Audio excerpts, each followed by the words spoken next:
How is it possible that in a team that had just hit rock bottom in the first 2 races, with mistakes, abandonments, and a car full of doubts, suddenly a single lap in practice makes everything change, even within the garage itself?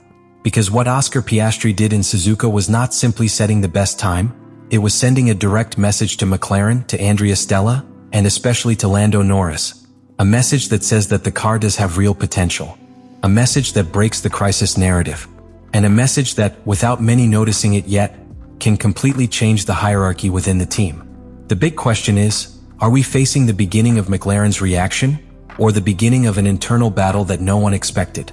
Friday in Suzuka does not begin with euphoria, it begins with doubts, with accumulated tension, and with a team that is still carrying the blow of reality that the first 2 races of the season represented, where McLaren went from being an absolute reference in 2024 to becoming a total unknown in 2026. A team incapable of executing normally, with critical failures and with a car that simply did not respond as expected, leaving Lando Norris as the only competitive lifeguard while Oscar Piastri could barely score points, and the entire project seemed to be shaking from its foundations.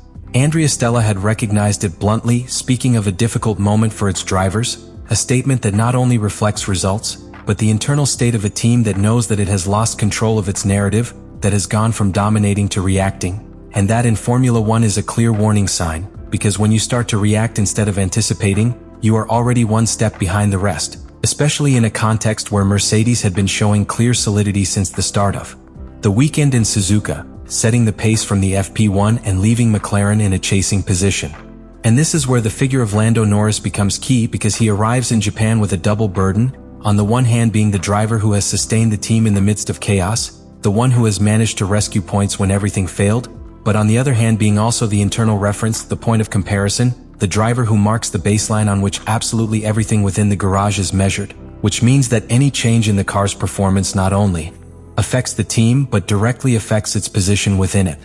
But while all this is happening on the surface, in the data, in the sensations of the car, in the simulation work, a signal begins to appear that until then had not been clear, a progressive evolution of the MCL40 throughout the day, something that McLaren had already experienced in previous seasons, where the car needed temperature, running in, and understanding to begin to show its true performance, a characteristic that is not always visible in the first minutes of the session, but that can completely change the panorama when the correct operating window is reached. And it is precisely at that point where everything begins to align, because what seemed like another Friday of reconstruction becomes the perfect scenario for something unexpected to happen, something that not even within the team they were projecting clearly. And that is that while Norris continues working on his program, consolidating sensations and seeking consistency, Oscar Piastri begins to connect pieces, begins to find rhythm, begins to understand the car, and without making a sound, without prior warning, he gets dangerously close to that limit where everything changes. The important thing here is not only that Piastri goes fast, it is how he gets to that moment, because he does it after an extremely complicated start to the season, with mistakes, with a lack of real running in the race, with increasing pressure to prove that he can be at Norris's level, and it is precisely that combination of context, need, and opportunity that turns what is about to happen into something much bigger than a simple fast lap. Because at that moment, just before everything explodes in FP2, McLaren is still a team that is looking for answers, but it is seconds away from becoming a team that is beginning to find them. FP2 in Suzuka begins as just another session, but in reality it is the exact point where everything changes without prior notice, because while the teams begin to set up the qualifying programs, looking for clear references with medium tires first, McLaren still does not seem to be the main protagonist. It is still that team that is there, close, but without finishing imposing itself, without giving that blow on the table that confirms that they have really gotten out of the hole in which they fell at the beginning of the year. Oscar Piastri goes out on the track with the medium compound, and from the first laps he begins to hint at something different, something that had not been clearly seen in Australia or China, because not only is he competitive, but he directly displaces the Mercedes on equal terms, setting a time that places him in the real fight for the lead of the session, something that is already beginning to attract attention inside the garage, because it is not an isolated lap, it is consistency, it is control, it is a much more refined reading of the car than it had shown up to that point. But the truly decisive thing comes when the session enters its critical phase, when everyone mounts the soft tire and looks for that lap that defines the real potential of the car in a single lap, that moment where there are no longer any excuses regarding fuel, nor program, nor conditions, where each driver shows what he really has in his hands. And this is where Piastri completely breaks the script. Because in his first attempt with the soft compound, without the need for multiple laps, without extra preparation margin, he nails a 1 minute and 30.133 seconds that not only puts him first, separates him from the rest with an unexpected authority, dropping more than a second compared to his own times with medium, which not only speaks of the evolution of the track, but of a perfect execution, of a total connection with the car at that exact moment. And it is precisely at that moment where everything changes within McLaren. Andrea Stella is no longer seeing promising data. She is seeing a reality because that lap is not an accident, it is not a specific circumstance, it is the first clear proof that the MCL40 can be competitive under the new regulations. It is confirmation that the internal work, despite the initial chaos, has a solid foundation on which to build, and that completely changes the tone, the reading and the decisions that are made from that moment on.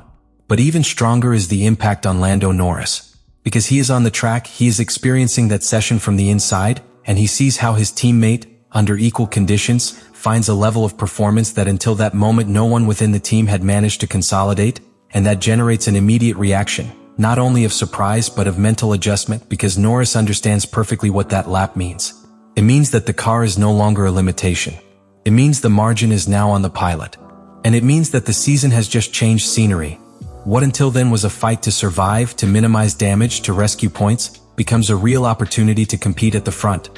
But also an internal threat, because when both drivers have a car capable of leading sessions, the difference is no longer made by the team, but by each one on the track. And so, in a matter of seconds, in a single lap, McLaren goes from uncertainty to expectation, and from expectation to a new tension that begins to grow within the team itself. And then comes the moment where all this stops being a simple Friday surprise, and begins to have real, profound, and, above all, inevitable consequences within McLaren. Because when the session ends, when the engineers begin to analyze the cold data, when telemetry, aerodynamic loads, lines and tire management are crossed, what they find is not an isolated lap by Oscar Piastri. They find a solid, replicable, and, most importantly, competitive reference against the best, something that until that moment had not appeared throughout the season. Andrea Stella goes from protecting the team's speech to having to completely reinterpret the situation because she is no longer managing a difficult start. She is managing an opportunity, and that changes absolutely everything from the weekend strategy to the way in which she works with the drivers, because now the objective is no longer to understand the car, it is to maximize it. But the real turning point is in Lando Norris. Because for him, this moment is uncomfortable. Not in a negative sense, but in a real competitive sense, because for the first time in 2026 he stops being the only clear reference within the team, he stops being the driver who supports the project alone, and starts sharing that role with a teammate who has just shown that he can be at least at the same level when everything aligns. And that changes the internal dynamic. Change the conversations. Change the pressure. Change the mentality. Because Norris understands that from now on it is not enough to be consistent, it is not enough to rescue results. Now he has to respond, he has to raise his level because the car already allows it and because Piastri has already shown that that limit is higher than it seemed. And while all this happens inside the garage, another narrative begins to be generated outside. The one about McLaren's return. That of a team that seemed lost and suddenly shows the best time of the day in Suzuka. That of a car that, under the right conditions, can stand in front of Mercedes and compete head-to-head. But with that narrative also comes another, quieter, more dangerous, more inevitable one. That of a possible internal battle. Because when you have two drivers capable of extracting real performance, at a time where each point is key to rebuilding a season, the tension does not take long to appear, and although it is still early, what happens in this FP2 is not just a fast lap. It is the beginning of something much bigger. It is the first indication that McLaren is back. And at the same time, the first warning that a completely different story may begin within the team than the one they expected when they arrived in Japan. And in the end, what seemed like a simple Friday practice in Suzuka ends up leaving one of the most important signs of what we have so far this season. Because we are not just talking about a fast lap, we are talking about a complete change of perception within McLaren. The return of Oscar Piastri not only places the team at the top of the table in FP2, what it really does is break the narrative of crisis that they dragged from Australia and China, demonstrating that the MCL40 does have a real competitive base. Something that Andrea Stella needed to confirm with facts and not with promises, and that now forces the team to change its work approach immediately. But the most powerful thing about all this is not only in the performance, it is in the consequences. Because Lando Norris is no longer alone. Because now he knows that the car can win. And because he also knows that his partner has just shown that he can do it. And that's where the story really begins. Because if McLaren confirms this performance the rest of the weekend, we will not only be talking about the return of a team that seemed lost, we will be talking about the birth of an internal struggle that can define its entire season. A fight where there are no excuses, where there is no longer room to hide, and where each turn from now on is going to have a much greater weight. So the real question is no longer whether McLaren is back.